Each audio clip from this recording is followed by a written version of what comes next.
Hi, my name is Grace Baroni, and welcome to Conversations with the ERC5. Today, I am so delighted to have with us Rayna Ferris. Rayna, welcome to the podcast. Thank you for having me. It's a pleasure. I'm so glad that you accepted the invitation. You are absolutely amazing. I've just been following you on social media, and I said we absolutely need to get you here because, of course, you are a graduate of WMA, Wilbraham Monson Academy, WMA, who is a member. So you're representing the chamber beautifully. Yep. And you're also currently employed at Luso Federal Credit Union. So I thought you would be great to have on here. I'm delighted that you accepted, and I want to hear so much about you. So if we could start, I noticed the Women of Business 2023 that recently happened at WMA. Can you tell us a little bit about that? Sure. So when I was a senior, I helped create and put together one of the first ever Women in Business event where we have fellow alumni who are in the business field, or like my mom came. We asked people around town to come and share their experiences, and it's really a Q&A. And when I was helping them put together the first one, I remember telling myself, I'm so excited to come back and be on their panel when I'm, after college, in the business world. So I was incredibly honored when they asked me to come back just 2 years into my undergrad study. A sophomore. Yes. At Western New England. I mean, I'm just amazed. Yeah. And so with so many of our youth, we're looking at, there's a lot of conversation. How do we keep them engaged here? How do we show them all the opportunities that Western Mass has? You have certainly embraced all of that. What led you to Western New England University? I was looking at a couple different areas in school. I knew I wanted to stay in New England. I was looking at Bentley University, closer to Boston, and Western New England as well, because my parents met there, and it's just an incredible university now. Then it was a college, and they have so much to offer. And when I applied, I got accepted. I knew that I wanted to go there, but they also sent me a letter saying that I was guaranteed into their dual degree program.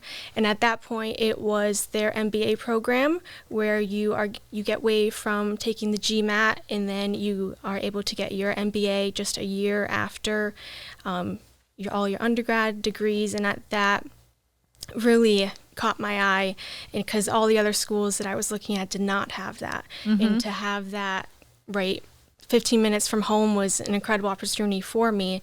And I was at that time interning at Luso Federal Credit Union, so I knew I wanted to keep my foot in that water, but I also wanted to continue my studying at a university. So it was just it was a great school because it's 15 minutes from my house, and it's very close to work as well. That's wonderful. Tell me about the dual degree. Yep. So the one I was just talking about, I actually switched my major. So now I'm a law and society major. And the program I'm in now is the 3+3 law program. So it's an accelerated course, program that offers an undergrad student to get their bachelor's degree as well as their JD in 6 years instead of 7. So by the end of their junior year, they'll have completed all of their undergrad credits. In their senior year, they'll enter the law school as the first year of law school, and then they'll go back to accept their bachelor's degree after their 4 years, and then after their senior year undergrad, they'll just go into law school for 2 more years. Just 2 more years, into law school. Yep. Explain law and society, because that sounds so interesting. Yeah, so it was a very unique major, which I wish I found my freshman year, because I was a finance major, but I switched over to law and society as a major this year. It's very unique to WNE, the usual undergrad degree would be criminal justice, English, finance. You can really major in anything, but I knew I didn't want to major in criminal justice. I wanted something different in the law force, so I saw law and society, and that really, it's not just criminal justice. It touches in criminal justice, but it really catches everything in law and society, and that's something I really wanted to look into and really see if going to law school is something I'm interested in one day. Fantastic. You're young. I don't know that I could have handled all of this. I know I couldn't have at your age. And you have such determination, strength, and confidence. Where does that stem from?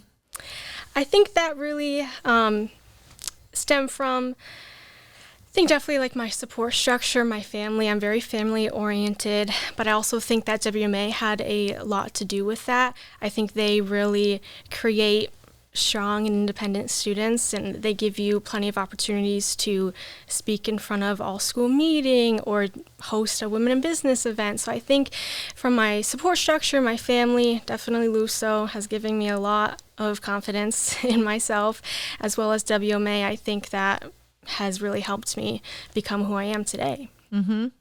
An amazing school. Yeah. And you have some amazing colleagues, mentors at Luso. So yes. You're in good hands there. And of course, yes. Your family. If you've got your family supporting you, what more do you need? Yeah. You can reach for the stars and you can get there. What do you think are some key qualities or skills that our younger generation should be focusing in on, or even our older generation? How can my generation help yours? Why don't we start with that? How can we help guide you and give you more options so that you can explore your passion and your dreams? I think, there's social media definitely takes a place in this. I think that in any different businesses, definitely if you want social media to be a part of your business or a younger perspective, definitely give them the steps that they need to put their best foot forward into presenting the best person they can be. And I think if they really want us to succeed, they will give us opportunities that they usually would not, just to help us step forward. And because I think with social media, a lot of us, hide behind our phones, and I think we're very stuck behind our phones. But I think, we need that extra push from an employer or a boss to step away from the phone, have one-on-one conversations. And I think through social media, yes, we can help grow your business, but I also think giving us opportunities outside of social media and interactions, I think that would be very helpful for us. To help you explore. Yes. Yeah. So we've got to work on that. Well, I think if we all come together, and I think, young people such as yourself have so much to offer. And as we're trying to navigate how we engage our youth, it's conversations like this and the panel that you created when you were at WMA. That, I think, is the starting point to guide us through. Is that something you had in mind when you created that, the women in business? So we created it more so that our current students can see alumni's perspectives on, take this class. I wouldn't take that class if you're into this. But it also helped our current students see how WMA helped us get to where we are today.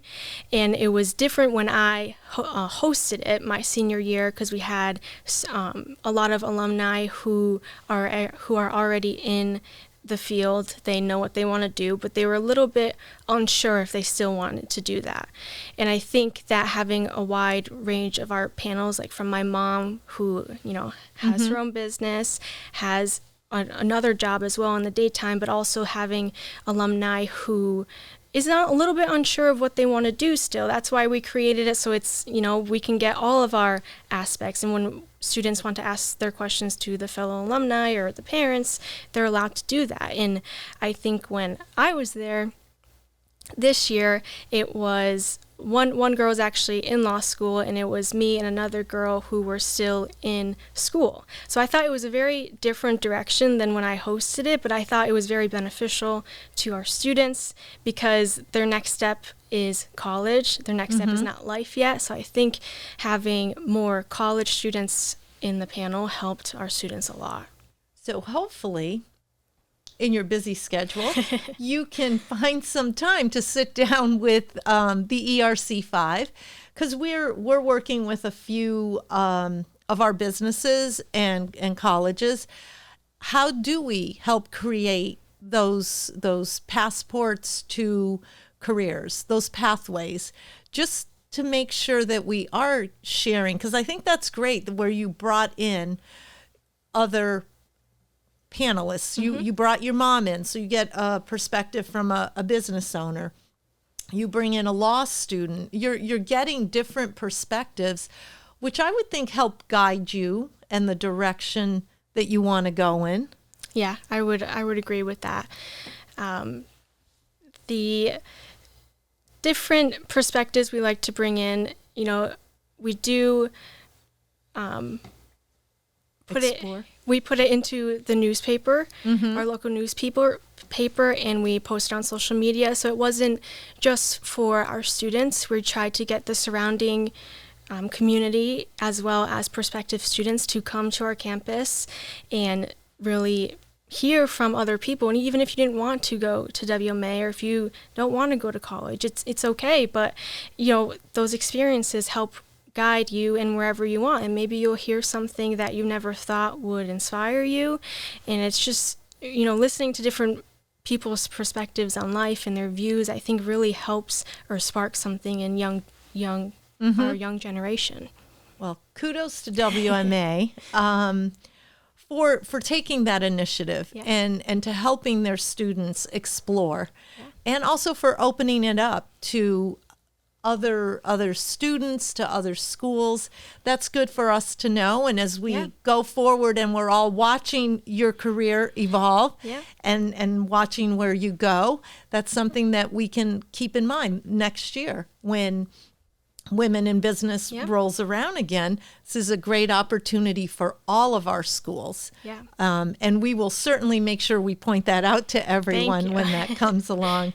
And I hope that you will come back and visit with us and just continue to keep us apprised of the direction that your studies are going in. I think you are an incredible young lady, and I'm so grateful that you shared your time with us today. Of course. It's been a great conversation and a pleasure getting to know you, Rayna. Thank you. Thank you. And thank you to our viewers for joining us for today's podcast. If you would like to be the next guest on Conversations with the ERC5, please go to our website. You can sign up there, erc5.com, and you could be the next guest here at Stonegate Studios in Wilbraham.